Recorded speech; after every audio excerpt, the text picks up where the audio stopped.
Bonjour à toutes et à tous, c'est Hermès, j'espère que vous allez bien, j'espère que vous avez passé un excellent, très long week-end en compagnie de vos proches et loin des écrans. On avait tracé deux petites alertes, c'était aux alentours des 25 800 $ me semble-t-il et les 28 400 $ me semble-t-il. Rien ne s'est passé, loin des écrans, proche de nos proches, et on va essayer de travailler un petit peu sur ce qui nous attend dans les prochaines semaines, peut-être prochains mois. Powell a parlé, c'était vendredi, ça n'a pas fait grand-chose sur les marchés financiers, hormis les indices qui l'ont plutôt bien pris. On va parler de tout ça maintenant. Alors, pour commencer, je vous invite toujours à rejoindre le squad des rois du marché. Vous trouverez le lien dans la description, à l'intérieur une documentation qui s'appelle la stratégie des 4 rois. N'hésitez pas à l'utiliser, vous en imprégner, vous en inspirer pour vous aussi trouver votre propre style d'investissement, que ce soit sur le court, moyen, long terme, actif traditionnel ou actif numérique. À vous de choisir, ça fonctionne l'un comme pour l'autre. On fait un petit peu de poche de liquidité. Pour l'instant, rien ne s'est passé. Les Waves maintiennent leur prix, donc tant qu'elles ne bougent pas, elles, généralement il ne se passe pas grand-chose sur le marché. Vous avez toujours des poches de liquidité qui se trouvent très proches des 25 000 $, et puis après on ne les voit pas forcément, mais ça doit se trouver plus proche des 31 000 $. Le marché décidera là où il veut. Allez, ces deux petites alertes avaient donc été tracées, il me semble, c'était jeudi qu'on avait tracé ça, jeudi matin, c'est strictement rien passé, donc j'étais relativement éloigné des écrans. Est-ce qu'on peut éventuellement prendre un swing ici, stop au-dessus des 21 800 $, relativement difficile en réalité, donc comment on pourrait en fait jouer cette situation? Bon, alors en fait c'est assez simple, même plutôt cohérent. Actuellement vous voyez plusieurs choses. Ceux qui sont plutôt bears, l'objectif c'est pas de vous faire éclater vos stops qui se trouvent ici. Vous avez beaucoup de stops vendeurs qui se trouvent de façon complètement cohérente au-dessus des précédents highs, juste là, et on devrait très probablement tôt ou tard venir les chercher. Pour les vendeurs, de se placer dans un bas de range, alors qu'on a déjà capturé une poche de liquidité, qu'on a fait une confirmation, et qu'il n'y a pas d'accélération, parce que ces formes d'acceptation nous créent plutôt des triangles, et les triangles, et c'est pas Hermès qui le dit, c'est, comment on peut dire ça, c'est ma représentation de tous les marchés, de mon expérience sur les 7-8 dernières années, je suis toujours la tendance de fond. Et la tendance de fond me dit que c'est haussier jusqu'à preuve du contraire. Mais à quel moment ça deviendra baissier? C'est extrêmement simple, je commence à partir bear, moi plutôt sur les time frames en weekly, si on vient s'affranchir des 20 000 $. Et là vous allez me dire, Hermès, c'est gentil, mais ça m'aide pas si je suis plutôt trader. Dès lors, tous les triangles, toutes les patterns que vous pouvez observer, je prends deux time frames supérieurs. Donc ici, si vous êtes en 4 heures ou en daily, je prends plutôt le weekly pour ma part et je suivrai donc la tendance. Je pense que ce triangle sera résolu par le nord, ni plus ni moins. Et on viendrait très probablement chercher tous ces stops vendeurs complètement évidents qui se trouvent au nord jusqu'à preuve du contraire. Donc ça, c'est une première chose. Je suis toujours la tendance. Est-ce qu'éventuellement, on peut avoir des signes, peut-être avant-coureurs, sur les indices, sur d'autres actifs? Si on suit les indices et les autres actifs plus traditionnels, c'est haussier. On prend le S&P 500, on a fait le tout petit breakout, là, donc on a fait une confirmation. Maintenant, on attend l'acceptation et potentiellement l'accélération tout au long de la semaine. Si vous prenez le Nasdaq, c'est exactement la même chose. Magnifique clôture en weekly, confirmation, accélération. On est en train de vivre cette accélération actuellement. On est plutôt bear, on l'avait vu depuis maintenant plusieurs semaines. Vous prenez les indices, vous prenez Wall Street, vous prenez le CAC 40, vous prenez le DAX 30 en Allemagne, vous prenez grosso modo toutes les valeurs que vous pouvez retrouver, même au niveau des métaux précieux, même actuellement, notamment sur le gold, il y a une forme de disgrâce par rapport au gold qui finalement ne crée aucune valeur, etc. Oui, mais ça reste une couverture et une assurance, et jusqu'à preuve du contraire, les opérateurs de marché ne se sentent pas obligés de se couvrir, ou en tout cas de s'assurer, plus que de raison. Et c'est plutôt haussier alors actuellement pour les valeurs plutôt technologiques. Et j'avais dit, et j'aurais espéré voir peut-être une forme d'accélération, un rattrapage au niveau de la dominance, si vous corrélez Bitcoin et l'ensemble du crypto total, plutôt en faveur du crypto total, ou en tout cas des altcoins, et c'est pas du tout ce que je suis en train d'observer. On est plutôt en train de ranger actuellement, toujours sur les 350 billions de $, donc milliards de dollars. Actuellement, ça ne bouge strictement pas. Est-ce qu'on va éventuellement aller chercher? Non, on fait de l'accumulation, on a des phases d'accumulation. Je vous l'ai dit, je vous le redis, voilà ce que je vois pour ce Crypto Total 3, je reste en daily. Actuellement, on fait de l'accumulation, derrière, on fera de la distribution, puis on fera de la réaccumulation, et on part pour ce fameux All Season, To The Moon, nouveau bull run. C'est exactement ce que j'observe et ce que je joue personnellement. Mais actuellement, qu'est-ce que je vois? J'achète tout simplement des altcoins lorsque je les sélectionnais, lorsque j'ai fait une recherche fondamentale relativement poussée, relativement aisée, et je me positionne sur quelques altcoins. Et encore aujourd'hui, la dernière en date, c'était donc la semaine dernière sur Terra Nova, par exemple, par rapport à des news qui s'étaient empilées, tout simplement. Donc je suis complètement mon plan, je ne me surexpose pas. Ce sont des investissements, il me reste encore 50% de cash sur l'intégralité de mon portefeuille d'investissement et de trading. Donc pour l'instant, je suis mon plan et je ne connais pas l'avenir, tout simplement. Et je prendrai des profits lorsqu'ils se présentent. Et généralement, sur des phases d'accumulation, on va plutôt chercher de la distribution avec des valeurs plus importantes. Voilà, donc j'espère que j'ai été clair par rapport à ça. On peut faire très rapidement un peu d'order flow. Je vais être tout à fait honnête avec vous, je ne vois strictement rien. Au niveau de l'order flow, les open interest sont relativement hauts, oui certes, mais on peut aller beaucoup plus haut. Pour celles et ceux qui n'ont pas vécu de bull run, on peut aller chercher des fundings qui dépassent complètement l'entendement. Je peux passer en daily ici. Au niveau de nos spreads, ça peut complètement exploser. Ici, vous avez vu par rapport à tout ce bull run, bien... il faut bien comprendre à ce moment-là, et à ce moment-là précis, en 2021, où on était relativement baissier par rapport à ces confinements successifs qu'on avait vécu, une explosion au niveau des open interest, oui, il y a trop de boules, ça va descendre, oui, mais ça peut prendre 10 000 $ en un mois, il n'y a pas de problème au niveau de Bitcoin, et c'est pas pour autant que ça descend, c'est des phases de spéculation, d'euphorie, peut-être probablement de FOMO, et on avait des spreads extrêmement positifs. Actuellement, on est plutôt sur des spreads négatifs, donc les opérateurs de marché ne voient pas forcément, n'encadrent pas forcément la hausse. Actuellement, on est plutôt en recherche d'offres plutôt que de demande, donc l'offre est prépondérante par rapport à la demande, et donc c'est clairement identifié comme des phases de réaccumulation, en tout cas d'accumulation ici. Donc j'ai pas plus de choses à dire, mais ce que je suis en train d'observer au niveau de mes open interest, actuellement on est à peu près sur du 6 milliards $ d'open interest. Si vous voyez dans un an du 18 milliards d'open interest, c'est pas déconnant. C'est ça qu'il faut comprendre. Plus d'opérateurs, plus d'acteurs sur ce marché, plus d'institutionnels. On l'a dit, on le redit, Gann serait content si on venait à fin mai chercher les 42 000 $. Et il y a encore les Asiatiques qui devraient, au niveau de Hong Kong et des institutionnels asiatiques, qui devraient nous rejoindre d'ici très peu de temps. On l'avait noté ensemble. C'était juste ici. C'était en février 2023. Et on avait à partir de juin de cette année, l'achat, la vente et le commerce de crypto seront entièrement légaux pour tous les citoyens de Hong Kong, y compris les institutions de Chine continentale. ETF bientôt autorisé pour les particuliers notamment. On y est proche. Donc on peut faire des accélérations haussières, des arrachements haussiers, les invalidations pour beaucoup de bears ici, des invalidations bears, ce serait tout simplement les 28 400 $. Voilà, si on vient à travailler, si les bears ont les yeux, ou des stops très allègrement au-dessus, s'ils viennent à vendre les supports, et faites très attention à ça. Généralement, c'est difficile de vendre les supports. On achète plutôt en bas de range et on vend plutôt les hauts de range pour les traders, mais ça reste assez compliqué. Généralement, on cherche des zones de rechargement de vente logique. Vous en avez une ici. Si vous ne l'avez pas prise, vous en avez une ici. Si vous ne l'avez pas prise, vous avez aussi une petite zone de rechargement de vente juste ici, dans une tendance très court terme, qui est plutôt baissière ici, mais sur une tendance de fond plus long terme, qui est relativement haussière. On est toujours sur Tenkan, Suking, je vous dans le nuage.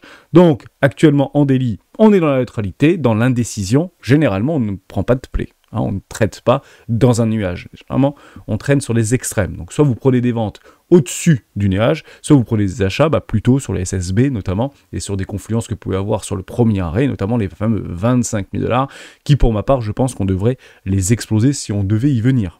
Tout simplement, je pense pas qu'on vienne juste tapoter là-dedans pour repartir tranquillement. À quel moment je commence moi à me réintéresser personnellement à ce marché? Si je devais reprendre des longues sur ce marché, c'est très simple. Je tire juste ici ma moyenne mobile trimestrielle, donc trimestrielle 20 périodes. On serait aux alentours des 20 000, 21 000 $. D'ailleurs, si on prend en weekly, je pense qu'on voit autre chose. Ça aurait dû bouger logiquement. Ah, voilà, ça a bougé. Je vais passer sur une autre time frame pour que l'indicateur nous le donne. Donc, juste ici, les 21 900 $. Vous aurez juste là en weekly Kijun Tenkan. Donc, on sera au-dessus. On serait sur la SSA, juste là. Donc, pour moi, le bon play, ce serait là. Clairement, les 21 000 $, je pense que je reprends en long là-dedans sans aucun problème. Si j'ai toujours la même chose, sur des time frames plus petites, donc daily 4 heures, une consolidation et une acceptation et une réaccélération derrière. Donc je prendrai de là à mes 36 000 $ ou les 33 000 $ target à la semaine. J'ai des objectifs actuellement sur les 36 000 $ sur le long que je suis en train de couvrir tout simplement. Pas plus de choses à dire d'un point de vue technique, donc indécision dans beaucoup de time frames et notamment sur Ichimoku Kinkoyo. Restez dans votre trade, c'est pas forcément du pile ou face. Pour moi, j'ai toujours un petit pourcent supplémentaire ou 10 petits pourcents supplémentaires pour aller chercher le nord. Pourquoi? Parce que la tendance de fond reste haussière ici. Et voilà, tout simplement pour ma part. J'espère que je vous ai aidé. On va juste parler d'un point de vue plutôt psychologique, d'un point de vue plutôt fondamental, d'un point de vue plutôt dette, parce que ça revient et ça nous pollue sur mon fil d'actualité tout au long du week-end. J'ai beaucoup reçu ça en spam, hein, c'est presque du spam maintenant, dette, USA, défaut de paiement, accord inacceptable d'après Joe Biden par rapport à la proposition républicaine. Est-ce qu'on va se précipiter dans un shutdown? Je le dis, je le rappelle, c'est très probable qu'on est dans un shutdown. Ce ne sera pas la fin du monde, c'est déjà arrivé relativement souvent. Je crois qu'on en a fait peut-être une vingtaine depuis les 70 dernières, ou une trentaine depuis les 70 dernières années, me semble-t-il, au niveau de shutdown. Donc il y en a eu d'ailleurs plusieurs consécutifs depuis les ères Trump et Joe Biden. Il faut se le rappeler, comme ça le marché a une mémoire. C'était au début du mandat de Joe Biden en 2021, où il avait passé une loi pour justement éviter le shutdown et la non-augmentation du plafond de la dette par rapport à ce qu'il voulait mettre en promesse de campagne. Donc si Trump a vécu 2 shutdowns, dont le plus long des États-Unis, plus d'1 mois et demi, alors c'était, me semble-t-il, en 2018 ou en 2019, il faut partir du principe que les républicains, et notamment sous la direction de Donald Trump, étaient plutôt combatifs. Il aimait aller chercher, imposer sa vision dans le combat, et quoi qu'il en coûte, si vous voulez. C'était plutôt un combattant. Joe Biden, il suit peut-être une autre direction. Il suit plutôt la loi, et il suit plutôt le droit. Et d'ailleurs, on l'a remarqué ensemble, où il voulait faire intervenir le 14e amendement par rapport à une petite phrase qui explique que les États-Unis ne peuvent pas faire défaut sur leur dette. Voilà, tout simplement. Et dans cette petite phrase-là, c'est toujours la même chose, ça court toujours à interprétation, et ça veut dire que les États-Unis ne peuvent pas ne pas augmenter le plafond de la dette. Ça te passe toujours par rapport aux juristes de la Maison-Blanche, les avocats successifs. La question c'est, est-ce qu'ils auront suffisamment de temps? La réponse est non, ils auront très probablement pas suffisamment de temps. Et c'est pour ça que je pense qu'il est probable que nous soyons dans un shutdown. Ce sera une incertitude pour le marché, mais ce ne sera pas la fin du monde. Tout simplement. Voilà. Et quand on parle de défaut de paiement, on peut aussi négocier, ça avait déjà été fait, notamment avec les Japonais sur la dette américaine, comme quoi ils avaient repoussé de 60 jours une échéance par rapport à la dette détenue par les Japonais, et ça s'était plutôt bien passé. Voilà, pour être tout à fait honnête avec vous, quand vous n'arrivez pas à payer vos impôts, ou quand vous n'arrivez pas à payer vos crédits, vous passez un coup de fil à votre banque et vous dites, est-ce que c'est possible de retarder d'1 mois parce que je suis un peu ric-rac ce mois-ci. Ne pensons pas que c'est vraiment différent si on parle ici des États, etc. Ça marche aussi très bien. On parle ici de pas toute la dette. On ne va pas demander aux Américains de rembourser 30 000 milliards demain. On demande juste de rembourser des petites échéances. Et tout est négociable dans ce monde, bien évidemment. Je fais juste un tout petit relais par rapport à ceci, peut-être pour essayer de nous rassurer un tout petit peu sur ces échangeurs centralisés, dont Hotbit avait suspendu les retraits. Je ne sais pas si vous vous en souvenez. C'était en 2022, en août 2022. Donc il a repris son trading, il a repris son spot, et aujourd'hui, malheureusement, il met fin à ses activités dans la bourse crypto asiatique Hotbit, qui travaille d'ailleurs beaucoup pour des Américains, ferme, tout simplement, et ferme ses portes. Et la société, d'ailleurs, estime que les SEX, donc les échangeurs centralisés, ont peu de chances de durer dans le temps. Alors, quand on dit, OK, ils ont peu de chances de durer dans le temps, est-ce que ça veut dire qu'on va perdre nos crypto-monnaies si ce sont des échangeurs centralisés? C'est pas le cas. Pas du tout. Nous, ce qu'on veut, c'est qu'ils ségrèguent nos comptes, qui n'utilisent pas notre argent pour pouvoir spéculer ou s'acheter des yachts ou des baraques à Miami. C'est pas ce qu'on veut. Nous, ce qu'on veut, c'est qu'ils gèrent convenablement leur entreprise. Et s'ils font de la rentabilité et s'ils font du bénéfice, ils continuent. Et s'ils n'en font plus, ils arrêtent. Malheureusement, ils tombent les activités, mais ils nous rendent nos crypto-monnaies. Donc, si vous êtes dans Hotbit, vous avez jusqu'au 21 juin, tout simplement, pour retirer vos crypto-monnaies. Il est vrai que ça passe parfois sur des blocages, des coupures au niveau des retraits ou des dépôts, évidemment, mais voilà. En tout cas, là, vous avez la possibilité de sortir vos fonds, et c'est ce qu'on attend d'un échangeur centralisé. Si Binance, si Swissborg, si Bybit, si Coinbase, si tous les échangeurs que vous connaissez venaient à faire défaut, ou venaient à malheureusement ne plus pouvoir payer les salaires et payer ses fournisseurs, tout simplement, ils fermeraient et on récupérerait nos crypto-monnaies. Et je l'espère, pour la plupart d'entre elles, ségrégées. Ok, donc ça c'est super important. Je pense qu'il faut plutôt essayer d'arpenter ce long chemin des technologies, de ces ruptures technologiques qui, on en a vu, 2022 quand même, des vertes et des pas mûres. Je pense que ça va dans le bon sens, tout simplement. Et ce sont des gens, pour le moins honnêtes, en tout cas ce que j'ai pu en lire sur les quelques articles que j'ai lus, je trouve ça plutôt pas mal, plutôt que de tout stopper et dire on a 40 millions de dettes et puis les clients ils seront lésés. Non, prenez bien vos crypto-monnaies et peut-être mettez-les sur un ledger ou sur un trésor. On va parvenir par rapport à l'histoire de Ledger, puisqu'il y a plein de choses qui ont été dites et redites, notamment sur YouTube, avec des arguments relativement forts et notamment très techniques, qui, pour ma part, pour moi, est un FUD. Hein, c'est un non-lieu. Est-ce qu'ils vont le faire, est-ce qu'ils vont pas le faire? Est-ce que ça permet de tendre la main à de nouveaux clients ou à de futurs spéculateurs? Bah, pourquoi pas? Mais en tout cas, je ne me sens pas concerné par rapport au FUD de Ledger actuellement. Ça, j'aimerais vraiment qu'on en parle. États-Unis, 5 questions sur le risque de défaut de paiement. C'est pas shutdown, c'est pas machin, c'est pas forcément playful. Là, c'est vraiment le défaut de paiement, défaut de paiement, défaut de paiement. Alors, ce fameux défaut de paiement, je trouve ça assez drôle parce que c'est un petit peu en écho ou en résonance par rapport à les différentes faillites bancaires. Donc, les différentes faillites bancaires ont fait que ça amène à des défauts de paiement, tout simplement, et c'est ce qu'on est en train, en fait, de calqué, j'ai envie de dire, par rapport à la narrative qu'on est en train de vivre vis-à-vis des États-Unis. En fait, on aurait très bien pu, au lieu de dire défaut de paiement, ce qui n'est d'ailleurs jamais arrivé dans l'histoire des États-Unis, et je pense que c'est un terme finalement mal utilisé. Voilà. Et risque de shutdown. Je préférais plutôt voir ce type de choses. Risque de blocage de l'économie américaine ou de la partie administrative américaine. Mais c'est moins sexy en fait, hein, ça fait moins cliquer si vous voulez. Risque de défaut de paiement ou risque d'effondrement des États-Unis ou risque de... C'est quand même beaucoup plus accrocheur. Hein, on parle beaucoup de titres sur YouTube notamment, mais ça n'est pas différent sur tous les médias aujourd'hui, depuis maintenant près d'une vingtaine d'années. Hein, parce que ça fait beaucoup plus cliquer, donc plus vendre par ricochet bien évidemment. Mais on parle de quoi en fait par rapport à ces négociations entre les démocrates et les républicains qui sont pour Joe Biden, qui l'a tweeté, inacceptables. Et je dis bien inacceptable. En fait, c'est extrêmement simple. C'est ceci, finalement. Non, c'était pas ça que je voulais vous montrer. C'était... Je sais plus ce que c'était... Bon, je l'ai perdu. Bon, grosso modo, c'est juste les républicains qui nous expliquent... Je sais, j'aurais dû vous le trouver, j'aurais dû vous le mettre en gros, mais retrouvez-le. C'est... En gros... Nous ne voulons plus, nous, républicains, dépenser de l'argent que nous n'avons pas. Waouh! Alors quand j'ai trouvé cette phrase, donc ça tape un petit peu sur tout ce qui est sécurité sociale aux États-Unis, sur des millions d'Américains qui vont plus avoir de couverture aux soins, ou plusieurs centaines de milliers d'Américains qui n'auront plus droit au chèque alimentaire, ou plusieurs centaines de milliers ou millions d'Américains qui n'auront plus droit à certaines aides, etc. Et les républicains disent « Ouais, mais on n'a plus envie de dépenser de l'argent que les États-Unis n'a pas. » Ok, donc ça, moi je me rappelle très bien, c'était comme hier, quand François Fillon, Premier ministre sur la présidence de Nicolas Sarkozy, nous sommes un État en faillite. Vous regardez, en 2007, 2012, les états de finances publiques de la France et aujourd'hui, honnêtement, à la bon dos la faillite, hein, pour être tout à fait honnête avec vous.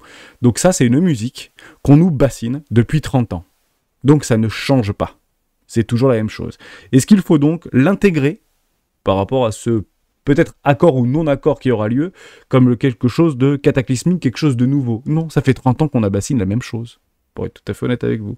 Donc je le prends encore une fois, moi, comme un FUD. C'est donc pas une crise monétaire, ce n'est donc pas une crise financière, c'est donc une crise politique. Et c'est très simple. Comment on règle des crises politiques? Par des compromis. Donc il y aura de toute manière un compromis politique qui sera trouvé ou non entre les démocrates et les républicains, et s'ils ne le trouvent pas, j'aurais bien aimé retrouver cette petite pièce frappée de 1000 milliards de dollars par Joe Biden, qui peut tout simplement, en imposant sa signature, lever 1000 milliards de dollars de nouveau argent frais, cash, pour pouvoir payer ses traites, tout simplement. Voilà, moi je ne l'ai pas personnellement dans mon tiroir, mais Joe Biden l'a, lui, dans son tiroir, donc il pourrait très bien l'utiliser, tout simplement. Donc voilà, j'espère que je vous ai aidé par rapport à ça, mais pour moi c'est encore une fois du FUD. On continue avec Jérôme Powell. C'était où Jérôme Powell? Il était où? Je sais plus. Crise de la dette américaine. Ça, c'est pas ça. Voilà, c'est ça. Inflation. La Fed pourrait gagner son pari. Alors ça, je pense que c'est extrêmement important. Grosso modo, ce qui a été dit vendredi, je vous le résume en une phrase, il est peut-être temps d'arrêter l'augmentation des taux. Voilà. Hein, donc on va naviguer à vue, au doigt mouillé, comme il le fait en fait depuis la dernière année. En fait, son discours n'a que pas changé. La seule chose que ça a fait, plutôt une jolie impression d'hausse par rapport aux indices boursiers, c'était plutôt intéressant à observer, plutôt pertinent, et puis au niveau du consensus, on est repassé sur du 86, 85, 90% il n'y aura pas d'augmentation des taux, avec une forme de plateau relativement haut pour atteindre ce fameux objectif des 2%. On pense qu'on va être sorti d'affaire. Non. On ne sera pas sorti d'affaire. Je pense que les premières augmentations des taux qui a commencé en mars 2022 commencent à se faire ressentir bien plus qu'il n'avait probablement été anticipé, notamment suite à la chute successive de plusieurs grandes banques qui ne sont pas forcément systémiques, plutôt régionales actuellement aux États-Unis. Je pense que ce n'est pas fini. Si vous pensez que c'est fini, je pense que c'est une erreur, puisque aujourd'hui, il faut juste comprendre que les États-Unis, dans son économie réelle, sont en train de vivre une augmentation des taux aux alentours des 1,5%. C'est ça que les Américains sont en train de vivre. On est très loin des 5% au niveau des taux actuels qui sont ressentis dans l'économie réelle, qui prennent généralement entre 6, 9 et 12 mois pour se faire ressentir pleinement au niveau de l'économie réelle. Voilà, ça c'est quelque chose que vous devez et que nous devons, avec N majuscule, avoir bien gravé au fer rouge dans la tête. Si on ne l'a pas, on risque de se faire surprendre. Donc il faut jouer ce scénario par rapport à une politique restrictive, et on est rentré dans une politique monétaire restrictive actuellement, avec du tapering qui ne cesse de s'accélérer, puisque même s'ils ont sauvé quelques banques régionales, où ils ont apporté de la liquidité un petit peu en échange, on sait qu'ils peuvent le faire, et on sait qu'ils savent le faire. Ce que je peux vous garantir, c'est qu'ils ne sauveront ni les cryptos, ni les entreprises. Les banques, c'est une chose, les entreprises du secteur privé, les actionnaires, actuellement je vous rappelle que c'est Joe Biden qui est au pouvoir, c'est pas Donald Trump, donc on ne sauvera pas les actionnaires en premier, c'est une certitude quasi absolue. D'ailleurs, Joe Biden le dit, je ne vais pas valider les propositions des républicains pour continuer à sauver des pétrolières qui font des milliards de bénéfices et subventionner la pétrochimie, etc. sur le sol américain, au détriment de la sécurité sociale et des services qu'on a mis pour les plus modestes et les plus pauvres des États-Unis. Grosso modo, c'est un petit peu là-dessus qu'ils sont en train de se batailler. Il faut bien le comprendre.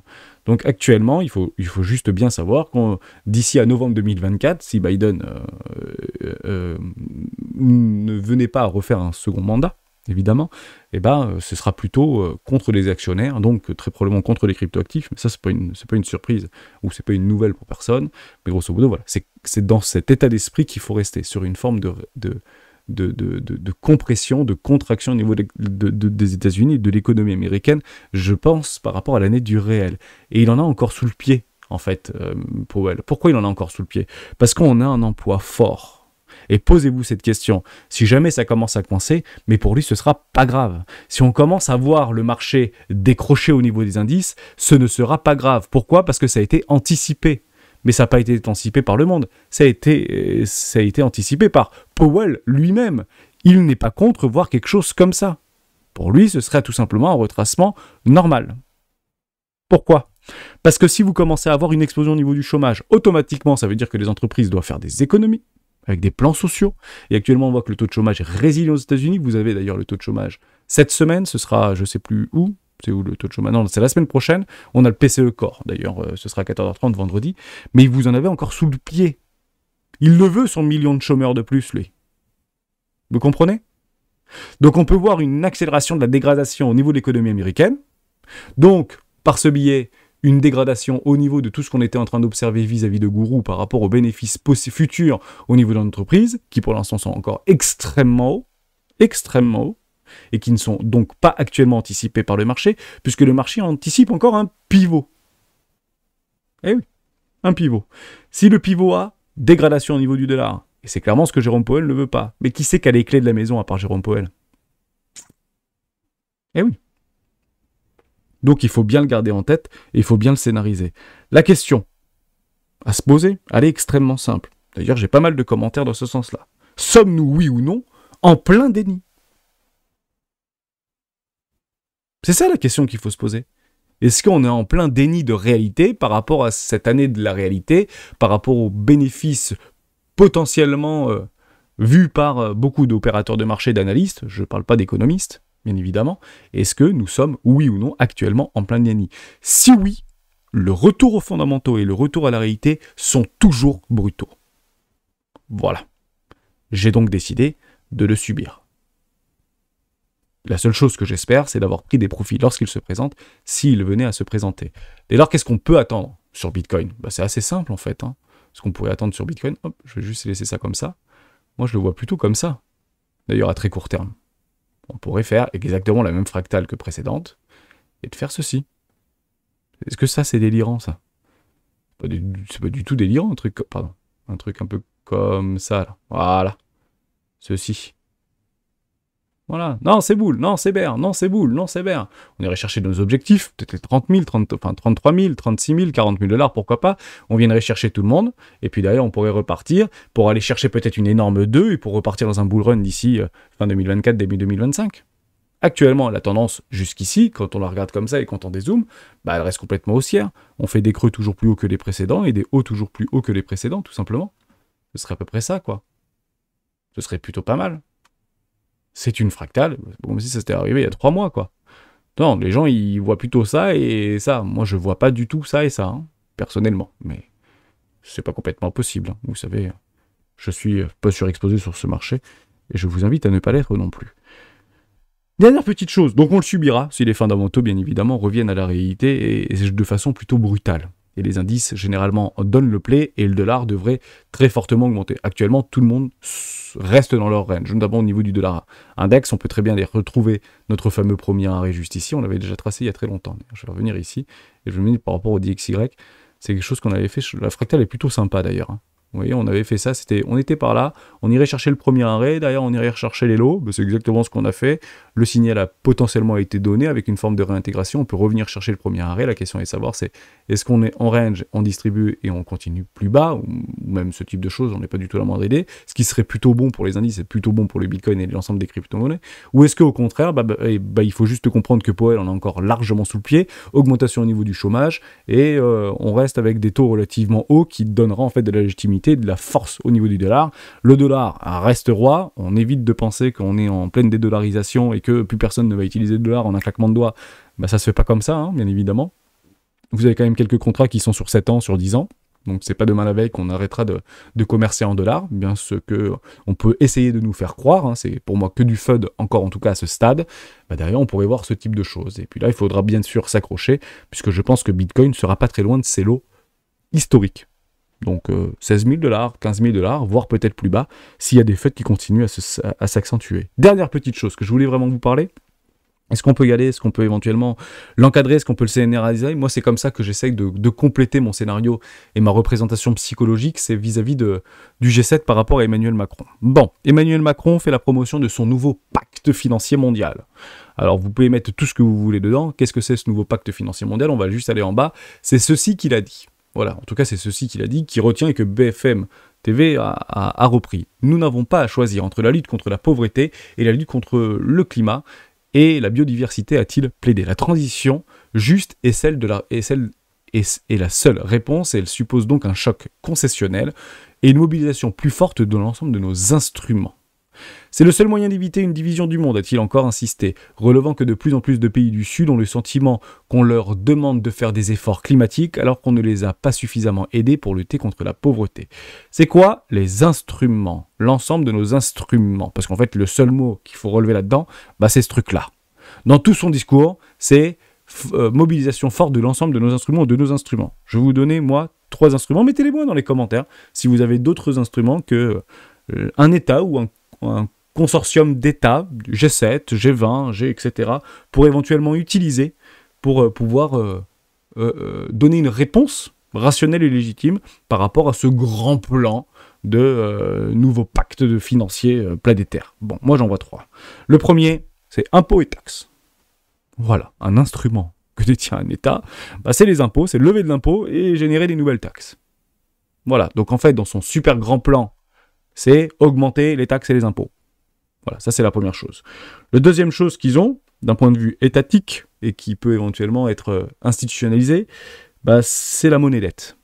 Donc c'est lever plus de dettes, notamment sur des marchés financiers, peut-être par rapport aux banques centrales, mais actuellement c'est pas trop d'actualité, je vous le dis, je le joue personnellement, ça reviendra, on retrouvera des taux probablement négatifs, voire bien plus négatifs qu'on ne peut l'imaginer encore aujourd'hui, dans une forme d'hyperimpression, et un Bitcoin à 1 million de dollars en 2032. Voilà à peu près mon scénario si vous voulez. Je pense qu'on réimprimera de façon plus forte, plus rapide de la monnaie, si bien évidemment on venait à subir un retour à une forte réalité que personne ne veut aujourd'hui et que peut-être on est en plein déni. Dixit, début de la vidéo. Donc monnaie dette égale impression monétaire. Ça aussi c'est un mécanisme ou un instrument qui peut être utilisé par différents États et institutions. Vous en avez un troisième qui est souvent oublié, c'est la loi. La loi est souvent embellie dans ces instruments-là, mais il faut savoir que ceux qui savent très bien l'utiliser, c'est notamment les États-Unis, avec leur ribambelle de sanctions. Eh oui, la ribambelle de sanctions. Donc si dans ce super pacte financier, qui peut-être en fait c'est un pacte climatique si vous voulez, mais ça fait rire personne, enfin ça fait réagir personne aujourd'hui, On nous le vend depuis trop longtemps. Mais pas que financier, ça va faire réagir. Pas mal d'économies, pas mal de machin, etc. Est-ce qu'on va encore relever de la dette, etc. Voilà, moi, voilà ce que je vois. Impôt, impression monétaire, monnaie dette, et la loi par le biais de sanctions. Voilà, donc grosso modo, c'est un super message pour dire soit copain du G7, ou ne le soit pas, et d'ailleurs il a fait un joli petit tir snipé au niveau de la Chine, par rapport à sa gestion de la crise, notamment en Ukraine et en Russie. Voilà, vous avez en fait tout mon scénario, donc qui permet en fait d'encore alimenter mon billet, et j'en ai beaucoup, hein, je vais être tout à fait honnête avec vous, par rapport à cette réémergence d'impression monétaire pour la finance, et vous allez voir bien évidemment que dans ce grand plan climatique, financier, de la reconquête du monde et de tout ce que vous voulez, bah ceux qui vont en plus en profiter, ce sont les actionnaires, dans un premier temps, et le marché, bien évidemment. J'espère que je vous ai aidé, j'ai pas plus de choses à dire. Alors, hormis Trueflation, on pourrait faire juste un tout petit clin d'œil sur Trueflation, c'est en train de s'effondrer. Et je le dis, je le rappelle, je pense que c'est un tout petit peu trop rapide. C'est pas vraiment ce qu'on attendait. On pensait qu'on allait rester plutôt sur un plateau à 4% à peu près, et là on passe à 3% sur l'inflation actualisée, quasiment à l'instant T, par rapport à des algorithmes et des mécanismes, notamment sur le prix des locations, sur un panel de location et de vente immobilière un peu partout, etc. Le prix des denrées alimentaires, mais pas forcément uniquement celles qui sont prises qui sont déjà en fait très basses par rapport à des viandes de bœuf, 70% pur bœuf, etc. aux États-Unis. Bah, grosso modo, c'est même pas un steak charal qui rentre entre guillemets dans le calcul de l'inflation, mais vous avez même des produits du luxe, etc., enfin des produits alimentaires plutôt luxueux qui commencent vraiment à se dégrader, puisqu'il n'y a plus du tout de demande vis-à-vis de ça, et ça se ressent sur une forme d'inflation relativement réelle par rapport à ce qu'on peut observer sur Trueflation. Donc évidemment, on garde sur cette représentation-là une inflation par rapport à ce qui est utilisé notamment par le gouvernement. Mais si vous sortez un petit peu de cette inflation, bah, partez du principe qu'on pourrait observer, notamment vis-à-vis et directement corrélé par rapport au prix des matières premières, qui en cas de récession ou en cas de dépression verrait ces marchandises extrêmement baisser, et vous le verrez notamment dans la technologie, vous le verrez dans les voitures, vous le verrez à peu près partout, et c'est clairement pas là-dedans qu'on aimerait aller. Parce que si on est dans une dépression, voire une déflation, ou en tout cas une chute très brutale de l'inflation, et bah c'est pas très bon pour les affaires et c'est pas très bon pour le marché, comme vous pouvez bien sûr l'imaginer. Le retour aux fondamentaux, je le dis, je le rappelle, est généralement brutal. Mais ça, c'est relativement brutal. Voilà. Donc ne pensons pas que si on vient à 2%, c'est YOLO, on viendra chercher des nouveaux ATH et qu'on repart dans un nouveau bull run. Honnêtement, je pense pas. Je pense justement que c'est le contraire qui se passera. Voilà, je garde complètement mon scénario, vous l'avez, je vous le redis plusieurs fois par semaine, c'est clairement ce que je vise, personnellement, c'est d'aller peut-être chercher cette magnifique oblique sur les 42 000 $, ça c'est vraiment l'objectif d'Hermès si vous voulez, et ma question que je me pose toujours, par rapport au marché crypto qui aujourd'hui, on va pas se le dire, et on peut éventuellement se le rappeler, parce que c'est pas ce qu'on nous vend sur nos fils d'actualité, notamment sur des algorithmes Google ou sur Internet, par rapport à Bitcoin, crypto, PP, tout le monde s'en fout. Il n'y a que nous qui recevons ça. Je peux vous garantir que le grand commun des mortels ne reçoivent pas ça. Voilà, donc on s'en fout complet. Vous regardez sur Google Trends, etc. Bitcoin, bah c'est pour l'instant, c'est pas pour la masse. Hein. L'adoption, bien qu'on peut penser qu'elle soit lancée, c'est oui, je pense aussi, et je partage cette idée-là, mais de là à dire qu'on est en train de partir sur une adoption un peu type FOMO, il faut l'oublier ça. Là, il faut l'oublier. Et généralement, c'est là où on rentre dans des phases de dépression. On le revoit très bien sur des cycles psychologiques sur les marchés financiers.